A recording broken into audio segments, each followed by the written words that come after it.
பிரியமானவர்களே, ஒவ்வொரு நாளும் உங்களை காண்பதில் மிகுந்த சந்தோஷப்படுகிறேன்.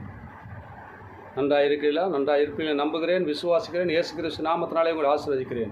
இந்த நாளில் ஒரு வேத வசனத்தை காண்பிக்க விரும்புகிறேன். ஏசாயா 43:19. இதோ நான் புதிய காரியத்தை செய்கிறேன், இப்பொழுதே அது தோன்றும், நீங்கள் அதை அறியீர்களா?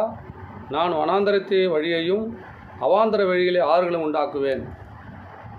வனாந்தரமான காரியம், வழி தப்பி வழி தெரியாமல் அலைஞ்சிருக்கிறோம். நம்ம ஒவ்வொருடைய வாழ்க்கையிலும் வனாந்தரமுறை காரியம் இருக்கலாம்.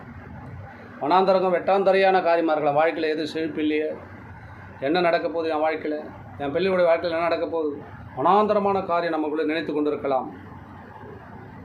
எப்போது நடக்க போகுது என்று நம்ம இதயத்துக்குள்ளே ஓடிக்கொண்டிருக்கலாம். ஆண்டவர் உங்களை பார்த்தாங்க சொல்கிறாரு,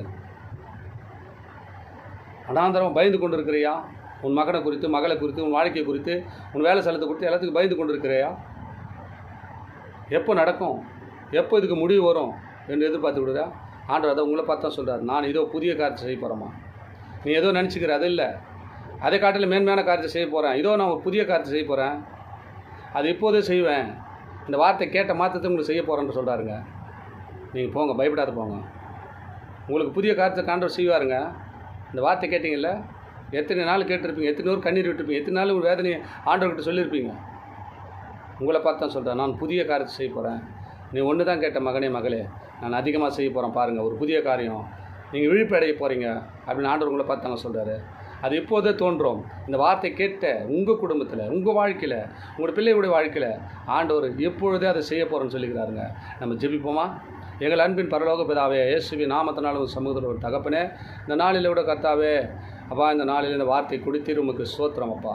இந்த நாளில் கேட்டுக்கொண்டு ஒவ்வொரு குடும்பத்திலும் ஒவ்வொரு பிள்ளைகள் இருதயத்தில் ஆண்டவரை கர்த்தாவே, வராந்தரமான காரியம், வறண்டு போயிருக்கிற காரியத்தை நடக்குமா நடக்காதே என்று எதிர்பார்ப்போடு இருக்கிற பிள்ளைகள் மத்தியிலே இந்த வல்லமையுள்ள வார்த்தை கொடுத்தீரப்பா, உமக்கு நன்றி. இதை கேட்டிருக்கிற ஒவ்வொரு குடும்பத்திலும் ஒவ்வொரு இருதயத்திலும் ஆண்டவரை என்னென்ன காரியம் வனாந்தரமாய் வறண்டு போயிருக்கிறதோ அதையெல்லாம் அகற்றி போட்டு நீ சொல்லியிருக்கிறீ ஆண்டவரே, இதோ நான் புதிய காரியத்தை செய்ய போகிறீங்களப்பா. அவங்க வாழ்க்கையில் கேட்குற ஒவ்வொரு பிள்ளைகள் குடும்பத்திலையும் அவங்க வாழ்க்கையிலும் ஒரு புதிய காரியத்தை செய்யுங்கப்பா. அது அப்போ நாளைக்கு இன்றைக்கு இல்லாண்டவரை இப்பொழுதே செய்யுங்கப்பா அப்படின்னு சொன்னீங்களப்பா. இப்பொழுது அந்த பிள்ளைகள் மத்தியில் ஒரு அற்புதம் அடையாளங்களை இப்போதே அவங்களை காணட்டும் ஆண்டவரே. அப்படியே ஆசீர்வதித்து அவங்களை வழி நடத்தும். இயேசுவின் நாமத்தில் ஜெபிக்கிறோம் பிதாவே. ஆமென், ஆமென். God bless you.